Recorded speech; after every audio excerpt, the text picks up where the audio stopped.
பின்னாடி பார்த்து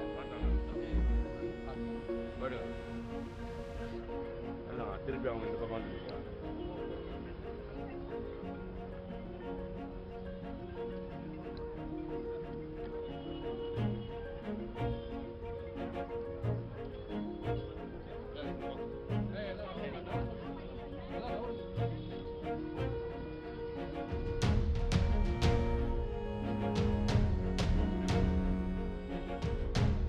சொல்றதுன்னு தெரியல.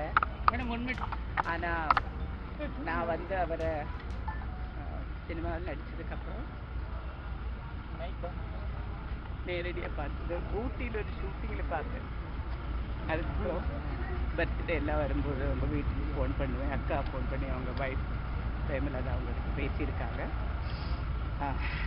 நான் வந்து என் பொண்ணோட கல்யாண லெட்டர் அடிச்சு அவங்க வீட்டுக்கு போயிருக்கேன். அவரை பார்க்க முடியல. பட் அவங்க கிட்ட கொடுத்தேன். அவங்க அவ்வளோ கஷ்டத்திலும் அவங்களோட மிஸ் என்னோட பொண்ணோட கல்யாணத்துக்கு வந்திருந்தாங்க. கல்யாண நாளுக்கு வரல, ஒரு நாள் முன்னாடி வந்துட்டு போனாங்க. நான் எதிர்பார்க்கவே இல்லை. ஸோ கண்டிப்பாக அவரோட ஆசீர்வாதத்தோடு வந்திருப்பாங்க. அது எனக்கு ஒரு பெரிய விஷயம். ஏன்னா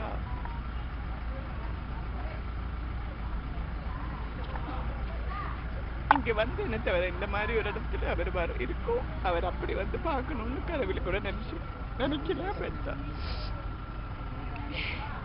ஒரு நல்லவர், நல்லது செஞ்சிருக்காங்க. அது எப்பவுமே நம்ம கூட இருக்கும். இங்கே வர முடிஞ்சது ரொம்ப சந்தோஷமா அப்படின்னு சொல்ல முடியாது. பட் அவ்வளோதான். இதுக்கு மேலே என்ன பேசுறேன்னு தெரியும்.